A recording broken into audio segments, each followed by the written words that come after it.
Hello, my name is Noel Bell. I'm a psychotherapist based in London, and in this podcast interview, I'm chatting with Nancy L Johnston, who's an author and therapist based in Virginia. In the interview, we chat about how to work with codependency in the consulting room, and the interview was primarily undertaken with an audience of therapists in mind. So, Nancy, your training was initially in psychology, you were saying? Yes, both my bachelor's and master's degrees. My bachelor's is in psychology, then my master's from the Virginia Commonwealth University in Richmond, Virginia, is in counseling psychology. And I left, when I finished that degree and went into the field, I worked a lot with adolescents, and I started working immediately in juvenile corrections. Actually, I had been. And realized that alcohol and drug problems, and this is 40 years ago, this is 1977 I'm speaking of, that many of the young men in the facility had alcohol and drug problems. So I decided to get my own training in that as well, which I had not had in my graduate school. And went to the Rutgers Summer School of Alcohol Studies, which is just fantastic, and started really getting my head and feet into some basic understandings of that as well. And have been very grateful for having my feet both in mental health and addiction work all along. I added specific training in John Kabat-Zinn's mindfulness-based stress reduction and relaxation program. He's in Boston, Massachusetts, and I was wanting to train with him and ended up being able to get his program at the University of Virginia in Charlottesville, Virginia. And his work is just learning how to bring ourselves to the present moment. And interestingly enough, whatever clients I'm working with, I find that ability to calm and quiet and center ourselves, quiet our mind, come out of that busy mind, come into the present moment is really essential work for a lot of the work. What, generally speaking, do you think is the level of awareness amongst, obviously we're being very general, around the therapy world, around the awareness of codependency? Because it's not a course syllabus, is it? No, it isn't. And in fact, in that list of who I am and what I've done, and some of my other training came from being an active member of a 12-step fellowship for family and friends of alcoholics, Al-Anon, and addicts. And that's not a training program. But it's a training program in terms of what it helped me to understand and grow as a human being. And then it has very much influenced my ability to treat clients as well, and to know my limits of what I can and cannot control. In this sort of tradition of the wounded healer? Yes. Yeah. Yes. And I mean, I feel very glad to say that I carry strength completely in the academic rigors and have added the personal journey in there, and have both, and draw from both in ways all the time, actually. But to answer your question about our field being aware of codependency, to be gentle and kind about it, I feel like there's been a limited interest and awareness in it. As an author I quote often, and she describes it as codependency is very controversial and an ill-defined, concept. She is a social worker herself, and she's not being critical of it. She's just describing its state. And I'm not out waving banners and trying to bring people on board. That would be very codependent of me to do that. I do believe that this loss of self in someone else, this over-engagement, this over-functioning in others, and under-functioning for self is a real relationship. It's a relationship dynamic, and then it's intra and interpersonal. That's what I wrote for a conference submission recently. It's both intra and inter. The reason I think it's real is because I work daily as a clinician, and I see it, and I hear it from people, and feel that anything I can do to help us therapists, us clinicians, to be aware of it as a dynamic that's feeding anxiety and feeding depression and contributing to relationship problems. That's what I want to help us to do, is to see that those behaviors can really be some of the underpinnings of what we are symptomatically seeing. Because the risk is there's a professional caregiving element to the broad field of counselling, psychotherapy, psychology. Meaning the therapist, us therapists ourselves. Yeah. Yes, I mean, I think that I am glad that I am aware of my own codependency and where I want to get in there and fix and can't go but so far. I mean, we can't make our clients go to a meeting. We can set a boundary if we choose to do that. But as a therapist, I am very glad I understand that where my boundaries are and what I can and cannot do, and where I let go and leave it with a client. And in a session, people say to me, I don't know how you do all of this day in, day out. And I gently say that actually you don't leave what you just gave me in this room or with me. I can't carry it. So you have an awareness of your own psychic boundaries. I do. And so within the 50, in the US it's a 55-minute session. Within that, in what I'm wanting to work with you in a mutual way is that whatever we're working on, that we're also helping when you leave the room, that you're taking it with you and you know what you can and can't do with it, or what a homework assignment might be. And I know that clinically you can handle whatever emotionally is going on. That's always my deeper, I'm watching that and aware of that. But I'm giving you to you so that then I'm clear and work with the next person in those ways. But so that's where it's very helpful. So I think as clinicians, and need to, or want to, I don't get rid of need, I don't like that word, but do well to understand that it's possible that we've been drawn to our field because we care and we want to give and we want to help fix. I mean, people openly say I'm a fixer. A client may say they're a fixer, but I am actually aware that if you tell me something, I'm immediately trying to fix it or find a solution for it. And I want to be careful that I'm not fixing something that I'm really need to be helping my client find their path to what their solution is. Well, that's interesting because whilst you were talking, I was just wondering about the whole, I guess it's probably an accusation from some that us in the field, we are making people dependent on us and we should be encouraging independence. And I think good therapy would be. So is there an element of unhealthy dependence that's being encouraged by some clinicians because if they're in long-term work, there's a certain comfort for them? Right. I think that it is certainly something for us as therapists to keep on our radar because, as I say to clients sometimes, this is not a marriage. We're not permanently together. It does take some people a length of time. So to accomplish some of that healthy independence. But I do think that for us as therapists to always be watching for, that dependence, the client who says and can't shift out of sort of needing our reassurance. Is that okay? Or how do you think I did? Or or a client who are openly saying, so, what do you think I should do?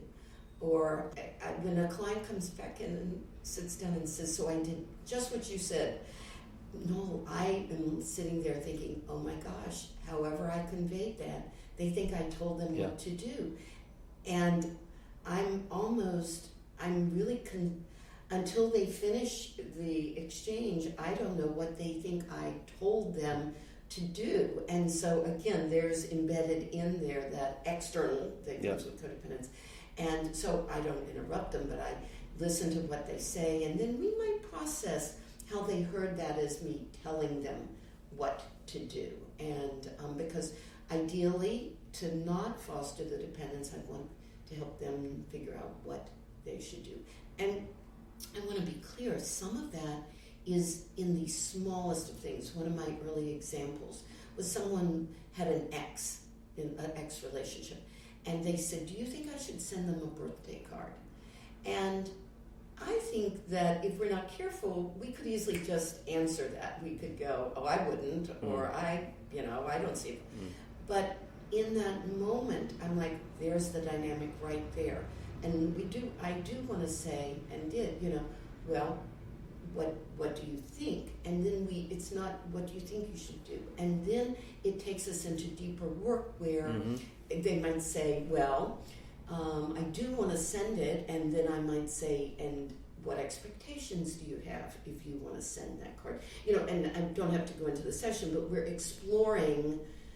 I'm inviting them to think it through, and then exploring what might happen or what they're bringing in with that choice that they're thinking out there. Yeah. I recall someone saying once that our job is to do ourselves out of a job with a client. Okay, yes. What do you think of that? Oh, no, I do very much agree with that. I definitely do.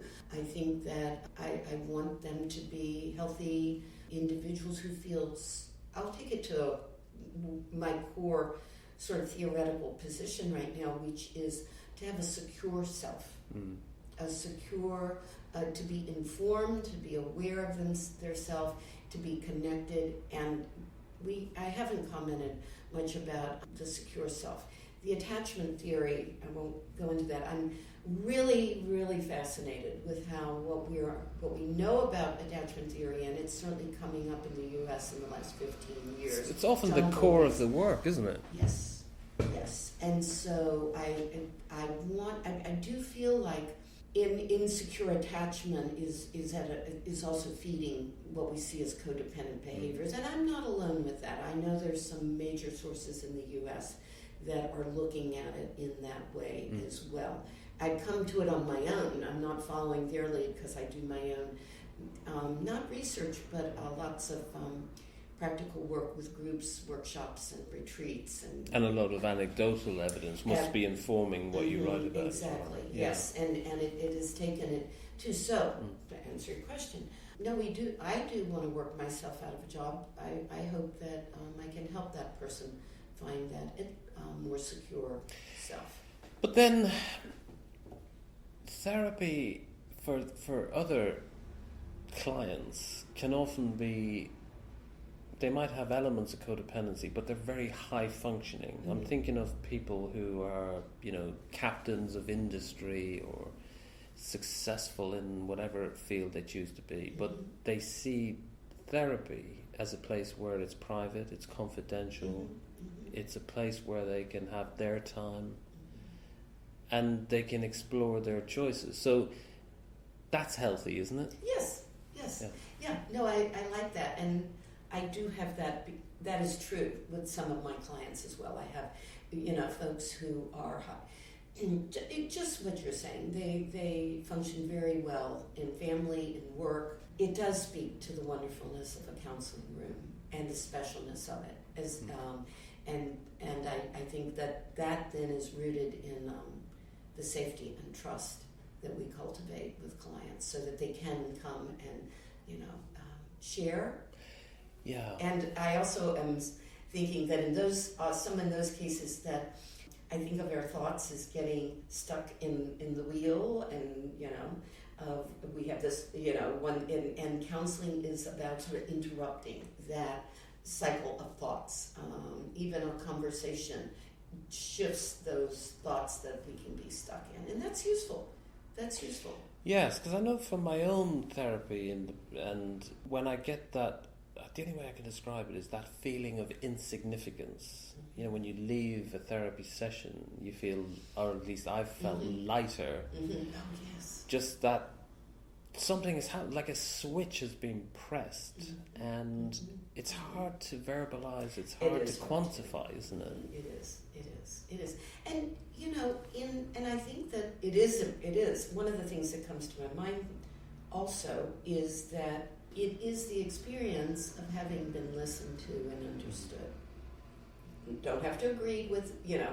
So those deep levels of rapport and trust, which, as therapists, I'm obviously aware of, you know, as the training and then to be aware of theory in relation to that.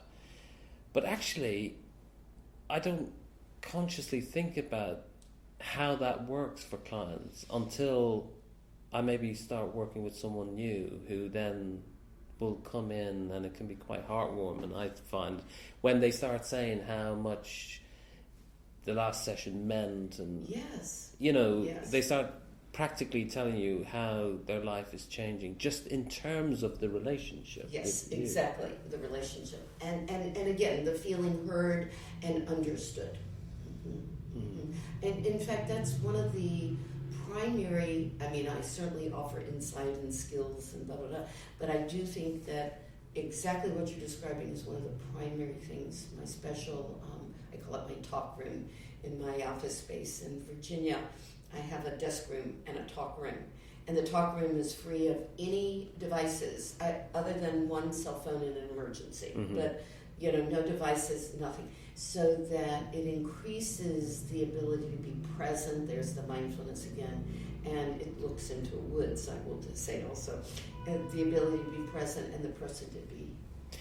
I have a confession, though, for you. Because when we were emailing, I was in west coast of Ireland and in this really amazing setting of, you know, being surrounded by the ocean and views and all the sunsets and all that.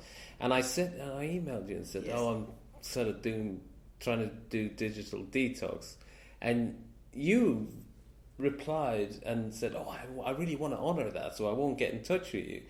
When in actual fact, I was probably surgically attached to my phone at the time. And when I said to you about trying to do digital detox, it was purely aspirational. Right.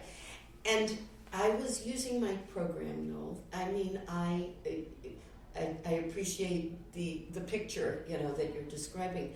I could hear what you were trying to do, and I wanted to honor that. And so I was like, we can make the plans later on. And so it was some of me using my program, which says, that person just told me what their intent is, and I want to honor that. That was where, if I acted out of my codependence in that case, one way I might have done that would have been to have said, well, that's a nice idea, but but back to business, God damn it, Right. Yeah. Another ineffective codependent, that would have been, we were talking about earlier, pursuer and an avoider. That would have been the pursuer, that, well, fine, but I have business that we need to take care of. So go push past your boundary. The avoider, I guess, might have not responded at all and left you wondering, well, where did Nancy go again? You know, and that wouldn't have been a very clear communication. Yeah. You know, no, it's interesting, isn't it? Working therapeutically with codependency as either a presenting issue or an issue that becomes a focus of the therapy. Right. I mean, I'm asking quite a basic question. I probably know the answer. But just for the purposes of drawing out our discussion, it is important, isn't it, that the therapist has to be aware of their own codependency. So they have to be walking the walk. Mm-hmm. Right. Yes. To be and to be aware of where I do keep going back. The 12-step programs inform us to speak from our own experience, strength, and hope. And so you notice I keep editing myself here. in a way that takes it back, because I'm not trying to tell these therapists out there how to do things. I am only wanting to speak from my experience, strength and hope, which is part of the recovery angle, that I have on it. And so as a therapist, I want to really just do what I can to be aware of what my codependent behaviors are. I notice I want to comment. I think it's really one of my pieces these days is to take that label codependent, which I keep right now because we don't have a better one. But then to break it down and look at the codependent behaviors I might exhibit. So am I over-fixing, or am I giving away time that I'm losing money on? Or am I giving away time and making somebody else wait in the waiting room, while I'm giving away time? I want to notice what my behaviors and tendencies are, and that's where will help me to be aware of that in my work with my clients. And presumably, like all types of presenting issues and types of clients, people will unconsciously be attracted to your tight boundaries, won't they? If you are exhibiting and modelling a behaviour that they are aspiring to, that will be an attraction. Yes. Okay. Yes. It'll be a comfort. I'll add that word. I mean, I do think that a client can be coming from situations that don't have clear boundaries, that are all the way up to being chaotic, and they're disturbing. Disorganized, so the boundaries, create the comfort. I start my therapy work with people, and I'm sure most therapists do, with really clear explanations of how privacy is working, how my billing takes place. I inform people how the flow of clients in and out of I share with one other therapist, he has his own office, but how flows. I'm trying to create a picture of the boundaries. I do think that occasionally people, because they are not used to clarity, do press back against it some at first. These would be the people who I'm ending the session and standing up to open the door, and they're still sitting on the sofa, not having difficulty participating in the boundaries that are there. Or failing in some respect to essentially accept what's on offer. Right, yeah. That there's 55 minutes. Right, exactly. But there wants to be an extension of that time. Right? And I think in part, not that's part of their growth that is yet to come, that their ability to be aware, self-aware that they need to stop, and their ability to stop, or their ability to postpone, all of those are things that may have to be developed within themselves. Yeah, because earlier over coffee we were chatting about how specifically ways of working, and I'm integratively trained. You seem to be consistent with that you use tools and techniques from different modalities, where eclectic and where you see appropriate. What's your primary orientation? What are you essentially drawing on? Or are you really free floating? And I am first and foremost making sure that I'm establishing a meaningful relationship with a person. Meaningful, that may be, but that we are really connecting. That I'm meeting them. That's the word I use. That that happens by me listening and really making sure they feel heard and that they feel understood. It's back to those words. And that and actually know that I am being accurate, that I am hearing them accurately. It's not just to give that to them, it's to make sure, because we're not hearing accurately all the time. It's like, and so they can clarify, so we can do those fundamental pieces. So that's an anchor for me, is probably Rogerian, rapport building, empathetic responding. Very present with that is the mindfulness tools that have me really quieting myself and being able to be in the present moment with them as well. And I don't mean just in stillness and quiet, but just not getting too far ahead of myself or ahead of them at all, but just being as present as I can to how they seem to be responding right now, what seems to be going on with them right now, inquiring about that. Then I will add, early on, we do some, after I gather a detailed history, we do some mutual goal setting, and that's really always present in there as well. And it's pretty specific, and it's not because the insurance companies have me to do that. It's because I really believe that having some idea of what their intent is, like a focus of the the work. focus is there. Yeah. Absolutely. So if you work eclectically, how do you embrace psychodynamic kind of tools, techniques? Like, do you work with transference? Are you aware of parallel processing? Right. So a couple of answers on that. One, again, when we were talking about coffee about it, I do use an interpersonal processing style that is really paying attention for myself with the countertransference pretty consistently.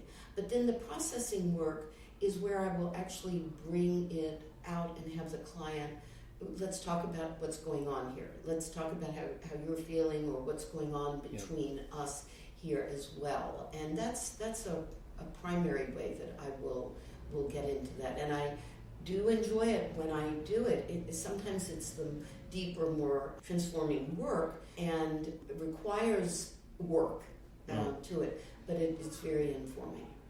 So, and another kind of question related to that, and this is more sort of medium to longer term work rather than necessarily short term, although I suppose it could be, but it's almost like as I see it, the therapeutic dilemma. Yes, you're being supportive, yes, you're being empathetic, but then there's a time for challenge.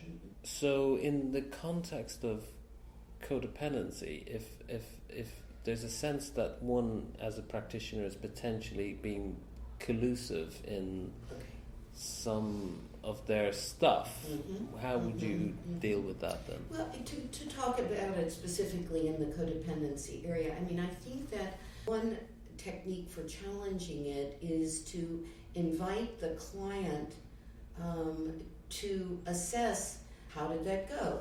So your adult child asked you for money one more time, and you chose to, take a payday loan to.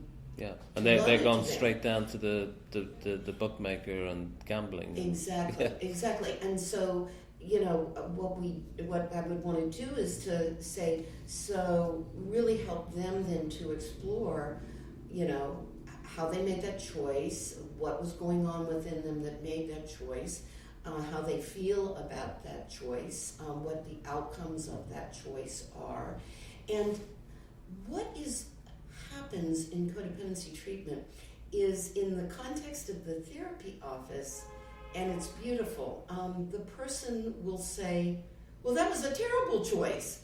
I shouldn't do that again. Yeah. Okay, and so the challenge has already helped. They've the challenge. Yep. They're saying, how stupid am I? And by the way, I'm going to come back to that because I have a comment about that. So they have that insight.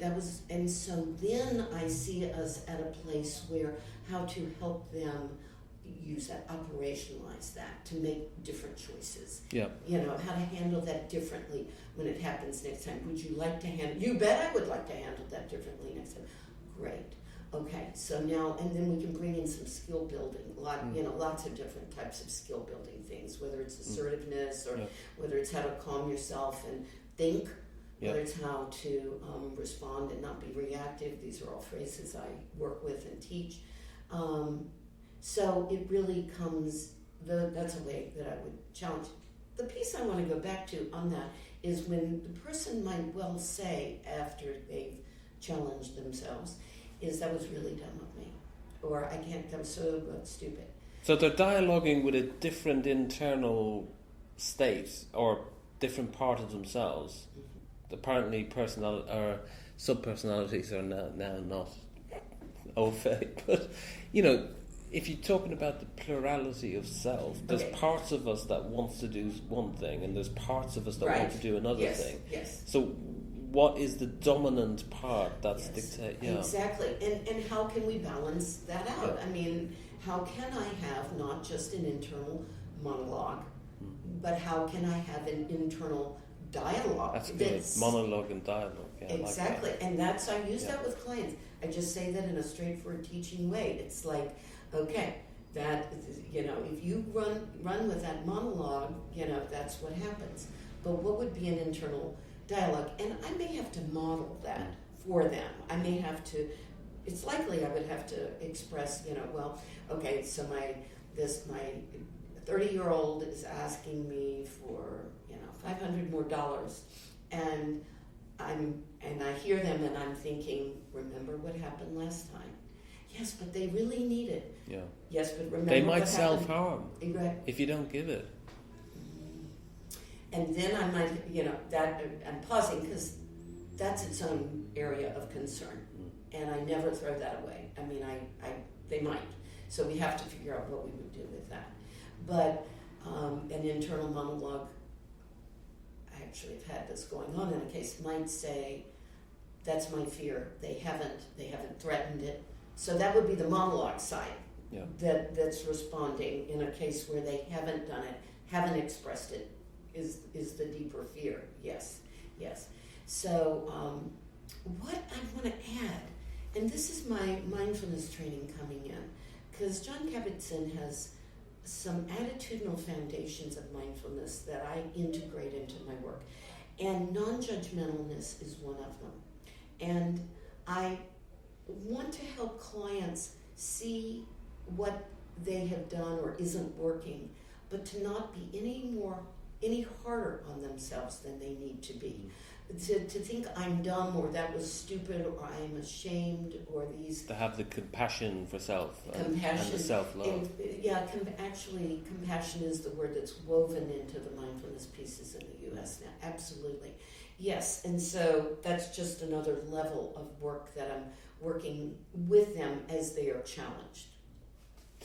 Do you know, it's interesting, you know, you were just talking about, you know, we can have, when we're having chats like this, you can have sort of questions, but then when you're free-flowing thoughts, and one thought I just had in the transpersonal training I had used the elements as a sort of like a typology for personality, almost, you know, metaphorically. So is someone very airy, typically very intellectual maybe? Is someone grounded and earthy? Are they very watery, or are they fiery? And I just wondered, is there anything around that could be generalized around codependency?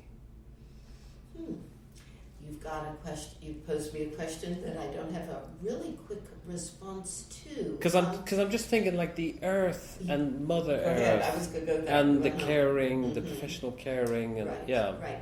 Here's the thing about that, though, and that is we can also be ungrounded in self. That's, I guess, a summary of how we would respond, because we do want to be grounded and earthy, and we are, and that's back to the continuum. That is fine, as long as within that it is a grounding into listening to myself, being aware of my feelings, my thoughts. We haven't commented on spirit, but it certainly comes into my work as well. That's a very broad concept for me. It's not a religiously based one, but it certainly is one that is very helpful to me, especially as I am employ the Serenity Prayer in work. So this listening, this grounding in self involves all of those things I was just listing there. That's what I mean. Otherwise, it's fun. We could have a whole conversation about the elements, because in our too far form, in our bed form, I think we can be fire for sure. Yeah, because I was just thinking of your analogy of balance as well. Yeah. So I guess the ether quality is to be balanced. It's not to be too fiery, because if we're too fiery, we're potentially stepping on the toes of our fellows. Right, yeah. Oh, we're in their face. But if we're too kind of watery, we're like, oh, sorry, you've stepped on my toe, and I'm the one apologizing. So, you got it. Do you know what I mean? Yes, it's like trying to be more... Yes. No, have a healthy ego, especially living where we, in cities, and you've got to be realistic in terms of your boundaries. Yes, yeah. No, I'm the listener can't see that I'm smiling and agreeing very much with that balance of those elements. And in my work, when I'm talking about this connecting and with self and listening, returning to self, it's my anchor. It involves, I always teach in terms of 4 areas of self, which are the ones we really know, which is tuning into the physical, the cognitive, the emotional, and the spiritual elements of self. In other words, in the U.S., we can be very cognitive. We can be really, I think this, and it should be, and blah, blah, blah. And our ability to know how we feel requires a real shift, but it's an important one that says, well, I know that, I hear that, and I think that, but what do I feel? And I can't say enough for listening to our physical self, too. Am I too weary to do it? Do I need to stop and eat? Am I getting up and moving towards something? Am I not? Am I not picking up the phone to call? What is my body telling me? And then the whole spiritual piece is... Yeah, that's beautiful. Because I was just thinking of Ken Wilber's quadrants idea as well, that you've got to look holistically. You can't just think... It can't just be cognitive, can it? Because otherwise, And that is very dominant, and it can be very dominant. And Noel, occasionally we're also working with people, though, who the emotional is what's dominant, okay? But the suggestions are the same. If the emotional is what is dominant, that's where DBT comes in. Okay, well, let's go ahead and what does the wise mind say? What does the cognitive say? How do we bring in the spiritual? I put the mindfulness pieces. That's where I choose to put them, because I think mindfulness can open us up to that. So whatever is dominant, it doesn't change the suggestion that we equalize and balance those areas. Yeah.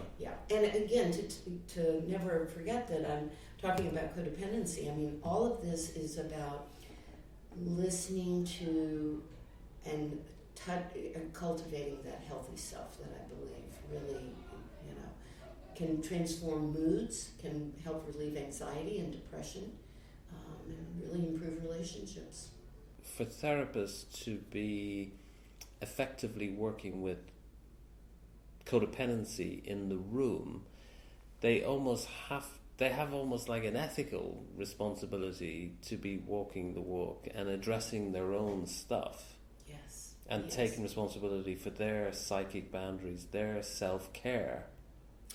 To support what you're saying, occasionally when I'm presenting at a conference, without my requesting it, the conference organizers have on occasion labeled my session as an ethics session. And I think that is in support of... Interesting projection. I think that, that would be true if I'm specifically... Again, I'm entering the conference and they know I'm speaking on codependence pieces, but say it's a 1 or 2 hour session on boundaries. Right. They'll call that an ethics session.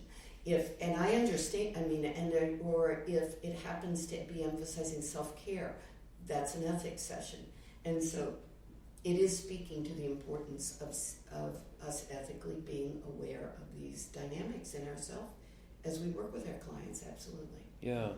Because presumably for those clients who have exposure, whether personally or professionally, through to 12-step communities and the language, and the literature, they'll have probably more of a step up the ladder in how to work with codependency. For those that haven't had any exposure in any way to 12 steps, how would they inform themselves better about codependency, do you think? I mean, there's lots of literature. Right, yeah, I think that, our internet and Google makes things really helpful in some ways. I mean, in order to do what you're asking, I think they have to have become aware in some way that their self is suffering, that something's wrong here, something's out of balance for me. And again, I think that can show in common symptoms of anxiety, and depression. But I've run into clients who have done a lot of Googling before they reach me and have found great books. They've realized narcissism has been a topic recently that has a number of self-help books out on that, or living with a narcissist. Yeah. And so I think that people's self-awareness and willingness, and then to just go out there and put in those words, I live in a difficult relationship, and things can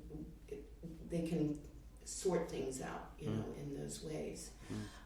It's a good question, though, about short of that, how they would find their way to the topic of codependency, and it specifically.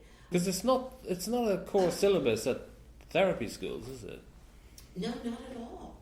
Not at all. It might be kind of loosely attached to some sort of addiction lecture type thing. A lecture. Yeah. One. Yeah. Mm-hmm. Yeah. No, certainly not a course or a chunk of a module course there as well.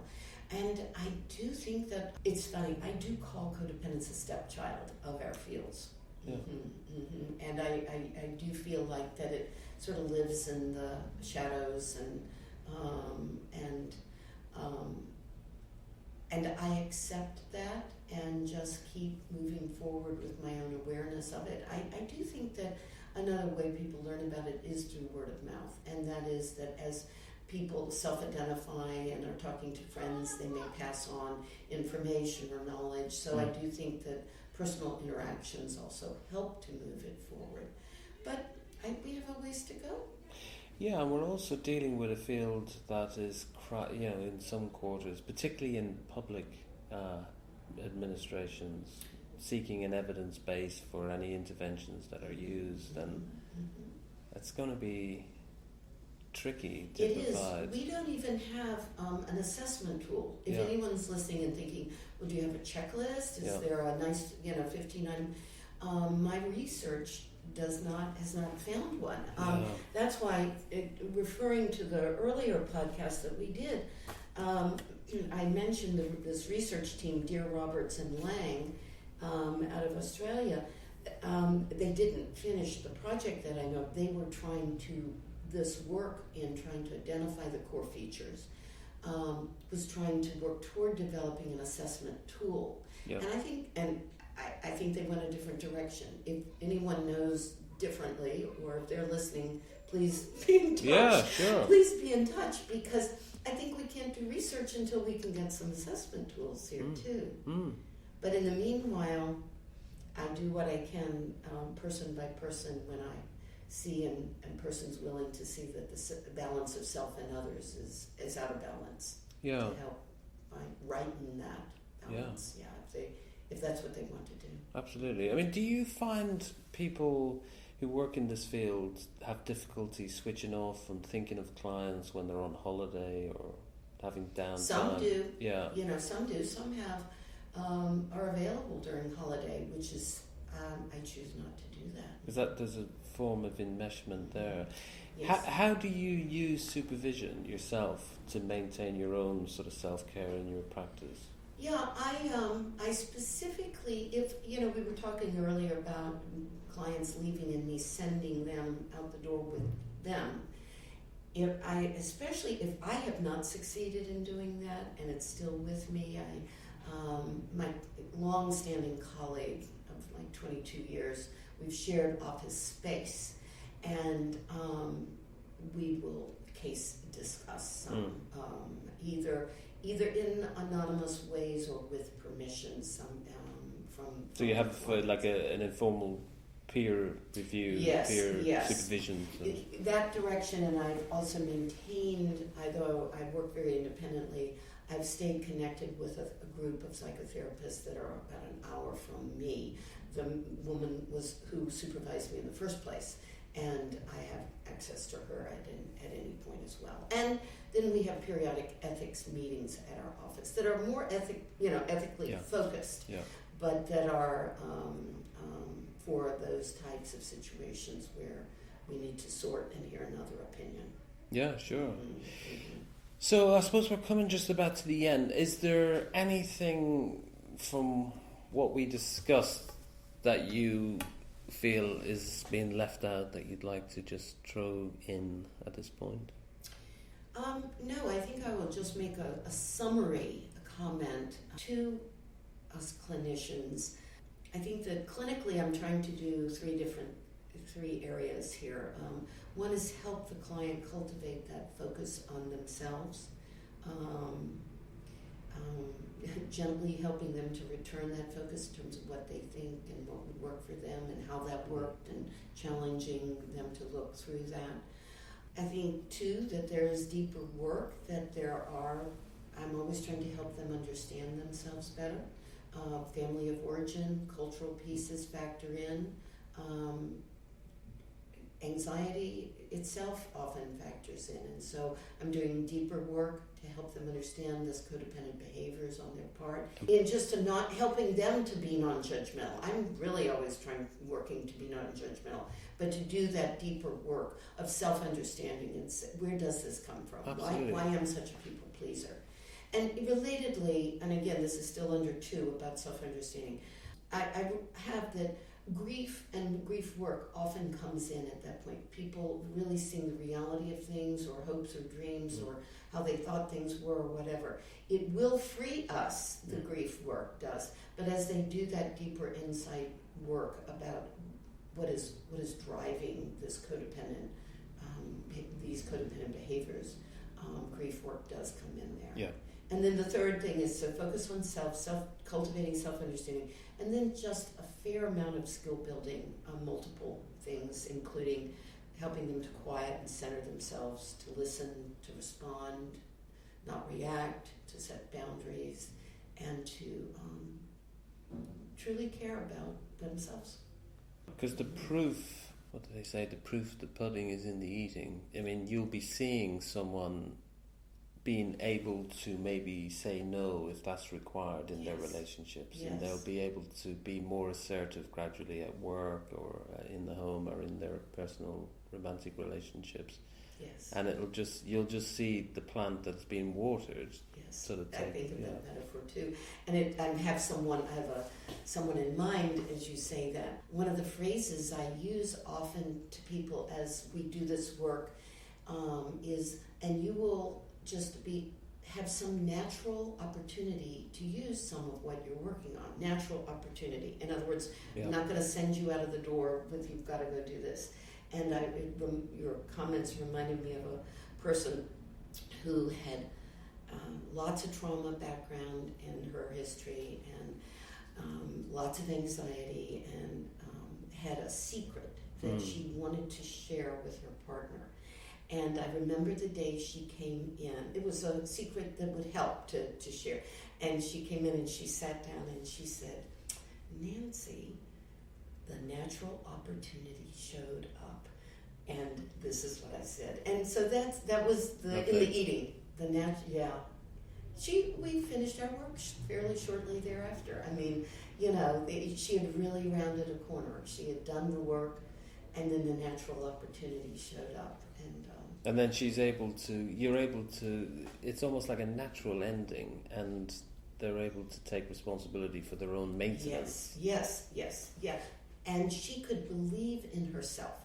See, that's where the secure self couples back in.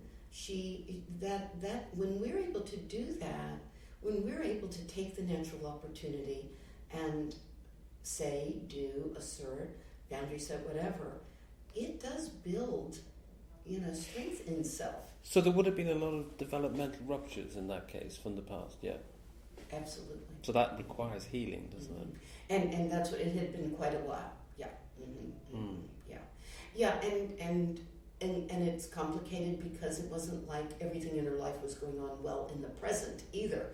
Adult children were having all sorts of difficulties, so we have the complexity of the past and the complexity of the present. But the natural opportunity came, and she studied. And I want to make a comment for the sake of knowing, again, that this is clinicians listening. I'm really paying attention to what neuroscience is showing us and teaching us, and it's reinforcing what I do and understand about a lot of things. But in this case of helping the clients to not be dependent, Rick Hanson's work, Buddha's Brain and Hardwiring Happiness, are a couple of the books I really enjoy. Those are a good book that are both good for clinicians as well as lay people. And in his work, they're really emphasizing that the neurons, the rewiring ourselves involves taking in the good, allowing the positive to have more time and absorption, so that we are really helping our wiring to move away from its default of anxiety and upset. So in that woman's case where, she had succeeded in her sharing, what we want to do is spend time and soul right there and let that good really seep in, because it does help to build the secure self. Yeah, beautiful. Yeah. Well, Nancy, it's been a treat discussing how to work therapeutically with codependent clients. I've certainly got a tremendous amount from what you've said and your resources that are available, and I hope other people will avail of the resources that are available on your website and in your books, and we'll put the links attached to the interview. So thank you for giving the time, and it's been great having the chat. Thank you so much for inviting me, and thank you for your questions, which always help the work to go deeper and go the next step. They're good. Thanks for the questions. You're welcome.